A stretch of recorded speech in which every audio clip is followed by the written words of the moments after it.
Welcome back to Motorhead Garage. Well, everybody knows that heat can kill a transmission. If you're doing any heavy towing or any high performance work, you want to put in a transmission cooler. That's right, a transmission cooler is real critical, a good one.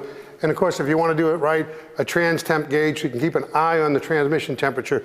But if you do a cooler, do a good one. Exactly. This is a B&M super cooler that we're putting in there. You can see this is a ruggedly built one, and it's been pressure tested up to about 200 PSI. So this is good and rugged, and it's not that hard to put in. Right. And the lines you can use good, solid, rubber lines as long as they're double braided.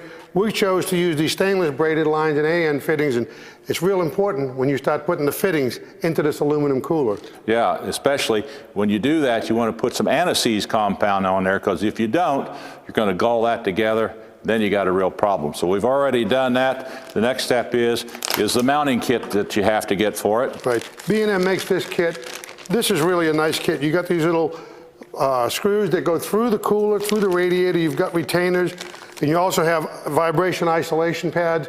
You don't want to tie this cooler down tight in a metal bracket to the frame, because if you get things twisting, that can damage the cooler. Let it float on the radiator. It does this. These mounting things do a great job. Exactly, and what that does is it mounts just like this. There's a little ring that goes here, slides on through and on through your radiator. That way, you got this separate from the radiator core, but it's enough movement in there that it doesn't vibrate and it'll last a long time. Long line goes to the top. We're going to mount this with the lines horizontally coming out. Then they'll go back down and they'll tie into the transmission cooler lines, go into the transmission. There you go, buddy. All right, let me go ahead and we'll tighten these up. There we go. Like this. All right.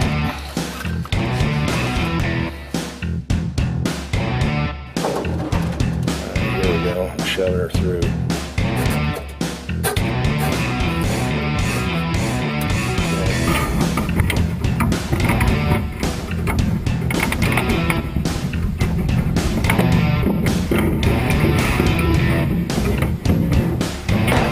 Okay, bud, I got it in. Time for you to hook up the lines. Yeah, well, you're bleeding. Took you a while.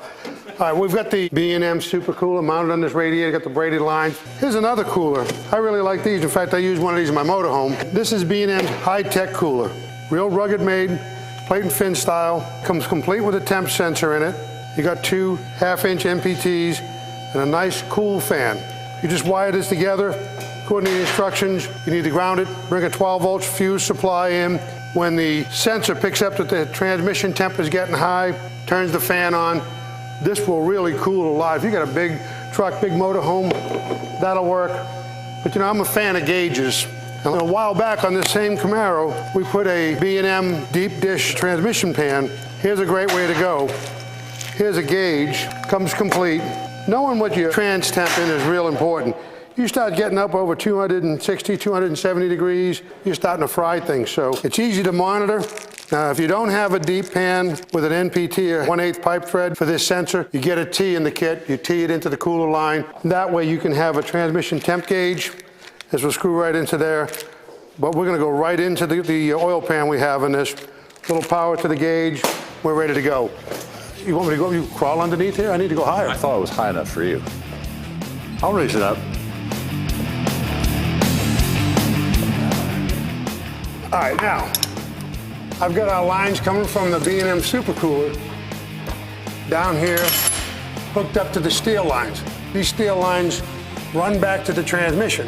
Remember, this automatic transmission came from the factory with a cooler in the radiator tank. The 2 lines went up there, went through that tank and back. We've eliminated that. We go directly to the super cooler, and that's going to give us plenty of cooling for this transmission. Now, all these are nice and tight. We're going to put fluid in it, fire it up. Make sure you've got no leaks.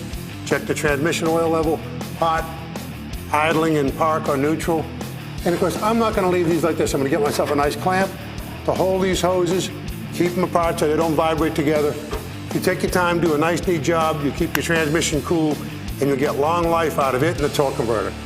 We've run out of time. We'll see you again next time here on Motorhead Garage.